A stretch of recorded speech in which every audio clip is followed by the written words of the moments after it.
हार कहाँ गया।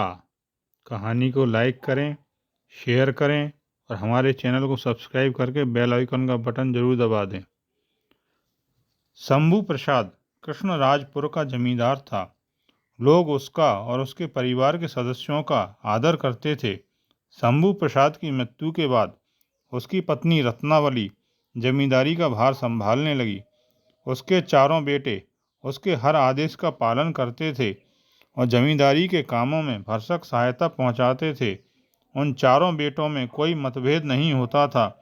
लोग कहते थे कि भाई हों तो ऐसे ही, परंतु हाँ, यह सच है कि मिले जुले इस परिवार की बहुओं के बीच कभी कभार छोटे मोटे झगड़े हो जाया करते थे, पर तीसरे आदमी को इसकी खबर नहीं होती थी। उनकी सास रत्नावली इस विषय में बड़ी सावधानी बरतती थी। जिस दिन उस घर के नौकर शिव की पत्नी गौरी अपना परिवार बसाने आई, उसी दिन सबसे छोटे जमींदार रामराज के एक पुत्र हुआ। गौरी सुंदर थी और साथ ही होशियार भी। घर का कामकाज भी तेजी से करती थी।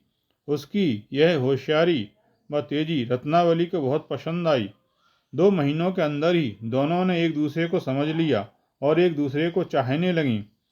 रत्नावली को लगने लगा कि गौरी के बिना घर के कामकाज को संभालना मुश्किल है, इसलिए वह यदा कदा उसे पैसे भी दिया करती थी।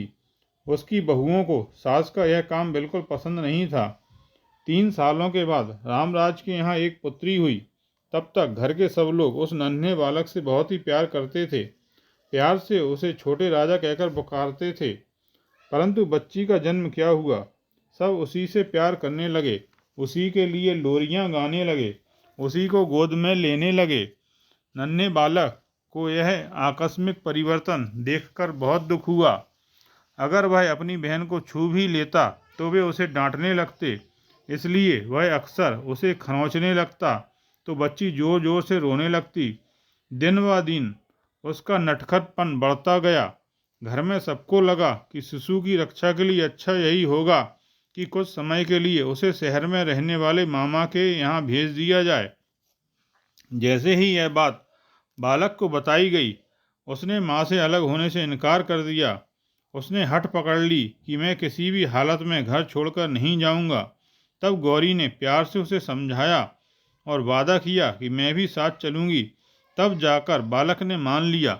गौरी का घर भी उसी शहर में था। दूसरे ही दिन बालक को गौरी के साथ शहर भेज दिया गया। उसी दिन बड़ी बहू चंद्रमती का हार दिखाई नहीं पड़ा। वह हर रोज वही हार पहनती थी। उस दिन नहाने के पहले वह हार पूजा गृह में छोड़ गई थी, परंतु नहा चुकने के बाद पूजा पाठ में व्यस्त होने के कारण उस हार के बारे में वह भूल गई।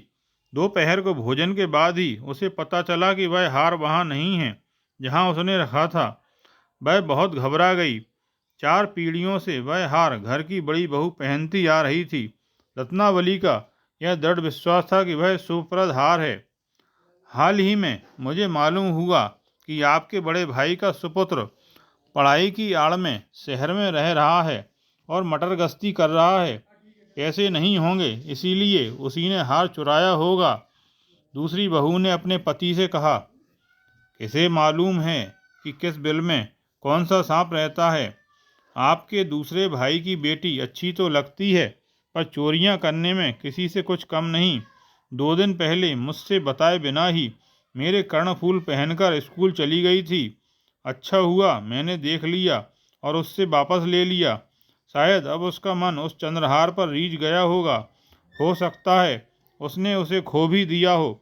तीसरी बहू राजलक्ष्मी अपने पति के कान में बोली, सास जी, आप कुछ भी कहिए, नौकरों का इतना भरोसा करना नहीं चाहिए। जहाँ वे हैं उन्हें वहीं रहने देना चाहिए।